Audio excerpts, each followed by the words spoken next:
Hello everybody, welcome back to the workshop.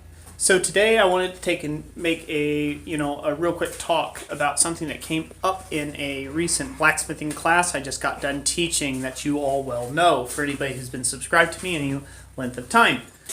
I just did a workshop on this candlestick here. I did that at sofa in the little candlestick holder thing forged out of some pipe. I did that at sofa, and one of my subscribers actually came and took the class with me. And he asked me a very good question, and I just figured I'd do a YouTube video on it.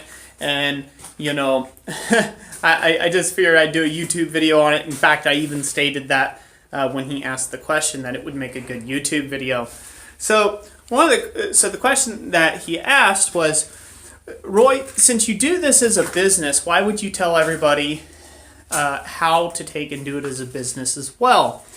And that is a really good question. What are my motives behind that? Are there any secret motives behind there or anything like that? Now, that's not how it was just asked. It's just kind of it was posed to a good question of, why would somebody do that, right?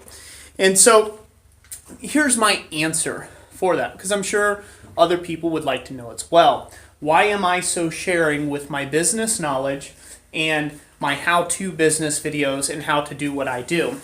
And, will that actually undercut what I do? That's a good question. So, my reasoning for it is this.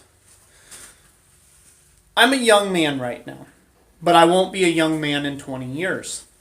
I'll be a young man to some, I'll be an old man to others. I'll be 50 years old in 20 years. Technically 21 years because I'm 29 now, so thank God for that. So it'll take 21 more years, okay?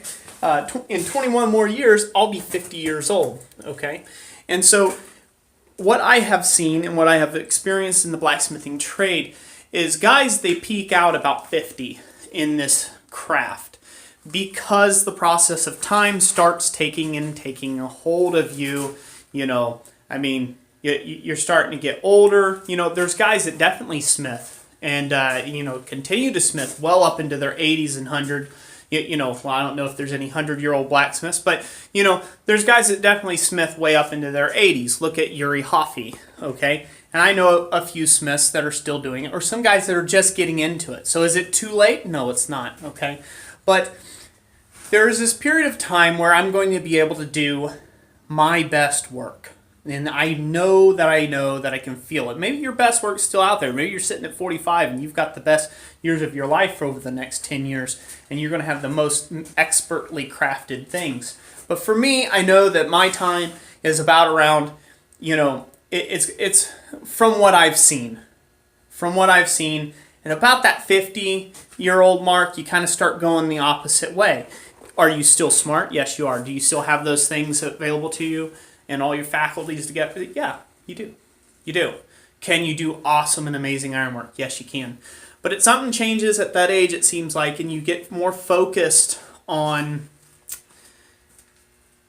settling down, I guess, in life. Not, doing anything crazy or radical or different or innovative, or, trying to search out that next thing. See, I haven't found my personal smithing style yet as a craftsman. Now, I've been smithing for almost 10 years, and I can still honestly say I haven't really found that one thing that's my niche. A lot of guys have a niche that they get into, like Tom Latney, his thing's lock work. He's just been doing beautiful work for 30 years. And his thing's just lock work. And he is one of the best, well, I consider one of the best smiths in the United States of America, period, end of story. For me, that's my opinion of his work, because I revere him. Now, he's also a much older man. I'm not going to tell his age because I'll probably screw it up anyhow.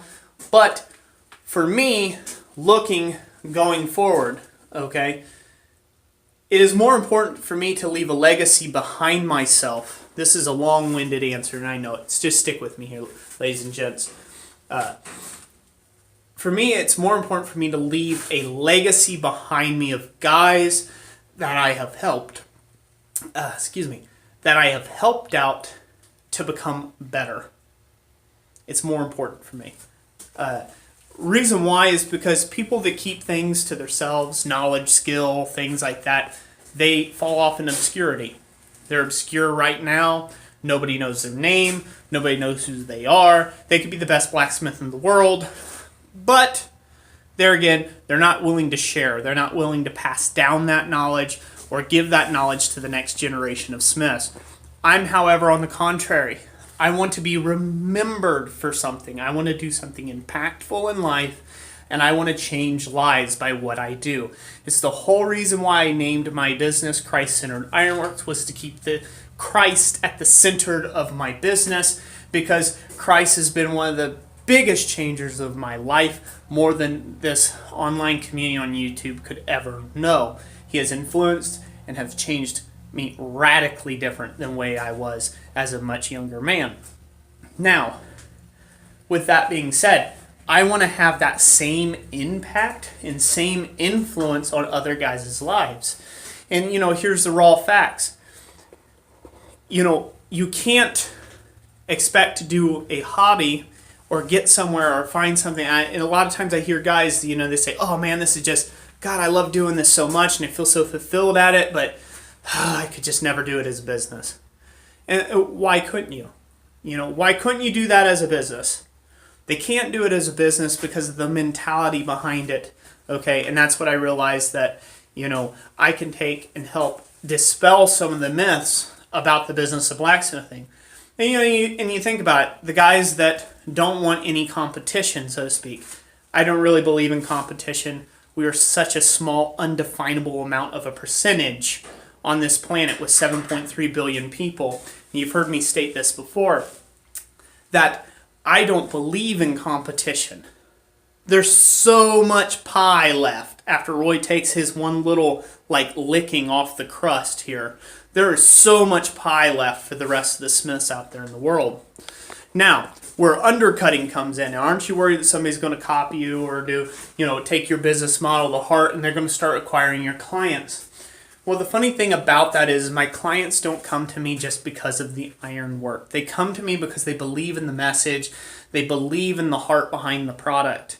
Okay? And so you have to put your own heart there. So if you're just there for greedy profits, it's not going to work for you, because you're going to get tired of it. You're not going to love the craft. You're not going to put your masterful skill at work for those people that matter, for those customers. You're not going to provide that value. If you don't provide that value to that customer, it doesn't matter. You could copy everything I have in my Etsy store. By all means, try it. And it's not going to sell. It's not going to sell. You may get a few sales. You may get a few people. You market it cheaper than I do. Please, by all means, I give you, go ahead. Copy it exactly down to the letter and market cheaper than I do. And you're just not going to get the sales. Because they're going to look at your product, they're going to look at my product, and then what are they going to do? They're going to go to the story. They're going to go to the reliability of your company. They're going to go to who you are as an individual. They're going to try to connect with you on some sort of level. And that connection that they have with you may not resonate like they have with me. Maybe it will. Who knows? Okay? So that's where you have to get your mind outside of the box when it comes to the old way of doing business was, these are my trade secrets. This is what I do. I'm not teaching anybody. That's what killed blacksmithing as a whole so many years ago. Get your mind out of that bubble that what you're doing is so revolutionary that no one can copy it and no one can make money out of it. And if they start making money out of it, in effect, you'll stop making money at it. Because that is kind of making yourself fairly high and mighty in this world. 7.3 billion people, and you're one of 7.3 billion people. Those odds are worse than the lottery, that you are the only person on the face of this globe that can do exactly what you do. So that kind of makes the whole thing, the subject of competition, a very small point. So on that point, I have guys that have copied my power hammer designs. They never bought plans from me. Or they may have bought plans, but then they redesign them and then start offering their own plans. And there's definitely a few YouTube videos out there with guys like that. And, you know, the interesting thing about that is they're following. And if that's really how they are, and they don't want to give credit back to where they've gotten the information or the original information from in the first place, that's on them. That's on them. I'm going to keep innovating. I'm going to keep trying to bless the blacksmith community with my time and my effort. And I'm going to just do that into the future. You know, I'm going to just do that into the future for every one of my subscribers out there and just everyone on YouTube, for the blacksmithing community as a whole. You know, there's nothing secretive about the beam hammer. In fact, I've got a build video. I'm still working on the build video to get out on how to take and build it like step to step kind of thing. And it's a time-lapse deal. And I'm going to post that up online. You'd be like, well, you know, then why would I need $3.99 from you? You know, to buy the plans for $3.99. Well, you'd buy the plans if you're an honest dude. If you're not an honest dude, you won't buy the plans. You'll just do it for free. And, you know, well, what you think is free, you're still going to have the money out in the materials. And so be it. You know, you can build it. I'm not concerned with that. What I'm concerned with is my customers. I'm concerned with the people that mean the most to me, which are the people that sew into this channel every single day.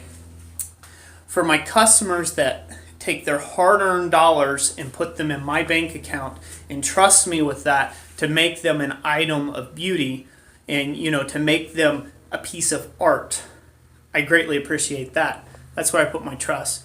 And so it's all about the thinking. It's all about the thinking. I have no problem opening up and telling anybody on the face of YouTube or on the face of this planet that you can do exactly what I have done. Is it difficult? Yes. Are you going to work? Yes. Are you going to have some late nights? Yes. Are you going to have to figure out how to balance life and family and all this crazy teeter-totter? Yes. That's the stuff I don't even put on camera. But it's a crazy balance for me and Jess to try to take and balance having 3 kids, having a marriage, having a relationship with Christ, and doing YouTube, and doing a business, and taking care of everybody, and all the extracurricular people and family and things like that. It's a crazy balance, but it's worth it. It's worth it. We are leaving a legacy behind us, hopefully, of hundreds and hundreds of thousands, hopefully, of blacksmiths out there that were able to do something different with their life and are now better because of it. And if they care to, they will point that finger back that it was that person that hopefully me and Jess, or Jess and I guess is the proper vernacular, Jessica and I gave them a little turn and a helpful push in the right direction in life. And that's what they needed at the right point in time. And so that's why we're so open about our business, about our lives really, and about helping the beginner blacksmith get started. Because that's truly our heart, and we hope to take and do that long, long into the future.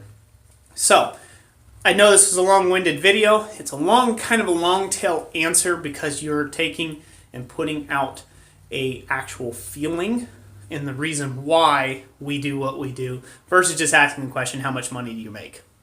You know, I'm just not going to tell you that one, but, you know, that's no one's business really except for the tax man's. And it's not even really his business, but, you know, we do it anyhow. But anyways, that's enough of that rant. We're not going to get down that bunny hole. The point is, we love to take and teach. That's what we're here for on YouTube, and that's what we'll be doing in the future. Thank you all for watching this video. I hope you all liked it. If you did, give it that big thumbs up. If you didn't, you probably already gave it a big thumbs down and was out of here, so you're probably not even listening to my voice, so this is irrelevant. Thank you all to all our loyal supporters and subscribers out there. God bless you all, and like I always say, we'll catch you on the next one.